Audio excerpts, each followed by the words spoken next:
ममता बनर्जी के साथ खुलकर खड़े हुए अखिलेश, बड़े ऐलान से बीजेपी रह गई हैरान। कौन जीतेगा सब बताया, जानिए इस बार क्या है अखिलेश का प्लान। बंगाल में ममता के साथ करेंगे अखिलेश प्रचार और चढ़ेगा सियासी तापमान। बीजेपी पर किया अखिलेश ने ऐसा करारा प्रहार, लखनऊ से दिल्ली तक चर्चा। अब सियासत की विसात सिर्फ लखनऊ तक सीमित नहीं रही है, बल्कि उसकी गूंज कोलकाता से दिल्ली तक सुनाई देने लगी है। सपा अध्यक्ष अखिलेश यादव ने ऐसा सियासी दाव चला है जिसने बीजेपी खेमे में बेचैनी बढ़ा दी है। खबर है कि अखिलेश अब पश्चिम बंगाल में ममता बनर्जी की ताकत बढ़ाने के लिए मैदान में उतर सकते हैं। समाजवादियों के बीच जोश आई है और माना जा रहा है कि अखिलेश का बंगाल जाना चुनावी माहौल को और गर्मा देगा। 2026 के विधानसभा चुनाव से पहले यह संकेत बीजेपी के लिए चुनौती बनकर सामने आया है। अखिलेश के इस रुख ने साफ कर दिया है कि विपक्ष अब राज्यों की सीमाएं तोड़कर एक दूसरे के साथ खड़ा होने की रणनीति पर काम कर रहा है। सिर्फ यही नहीं, लखनऊ में पत्रकारों से बातचीत के दौरान अखिलेश यादव ने सीधे तौर पर बंगाल की सियासत में बड़ा दावा कर दिया। उन्होंने कहा कि 2026 में पश्चिम बंगाल में ममता बनर्जी की जीत तय है और बीजेपी की हर साजिश नाकाम होने वाली है। अखिलेश ने यह भी कहा कि पहले बीजेपी बंगाल में हारेगी और उसके बाद 2027 में यूपी में भी हार का सामना करेगी। उनके इस बयान को सिर्फ एक भविष्यवाणी नहीं बल्कि सियासी संदेश माना जा रहा है। समाजवादी पार्टी के रणनीतिकारों का मानना है कि बंगाल में ममता के साथ खड़े होकर अखिलेश राष्ट्रीय राजनीति में विपक्षी एकजुटता को मजबूत करना चाहते हैं।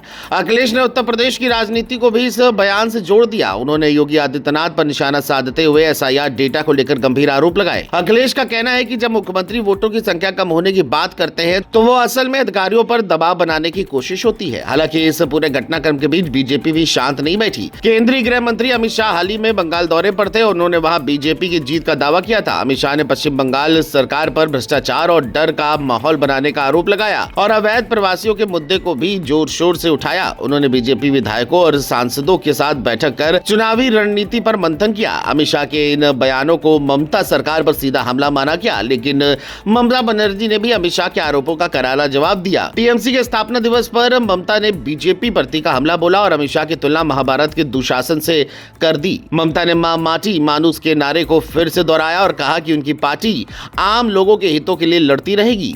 ममता के इस तेवर ने साफ कर दिया कि बंगाल में मुकाबला आसान नहीं होने वाला है। अब अखिलेश यादव का खुला समर्थन ममता बनर्जी के लिए सबल बन सकता है और बीजेपी के लिए नई चुनौती हो सकती है। सबसे दिलचस्प पहलू यह है कि अखिलेश यादव के इस दाव से विपक्षी राजनीति में नई हलचल दिखने लगी है। समाजवादी खेमे में चर्चा है कि अखिलेश बंगाल जाकर ममता के लिए प्रचार कर सकते हैं। अगर ऐसा होता है तो ये सिर्फ बंगाल का चुनाव नहीं होगा बल्कि इसका असर 2027 के यूपी चुनाव तक दिख सकता है।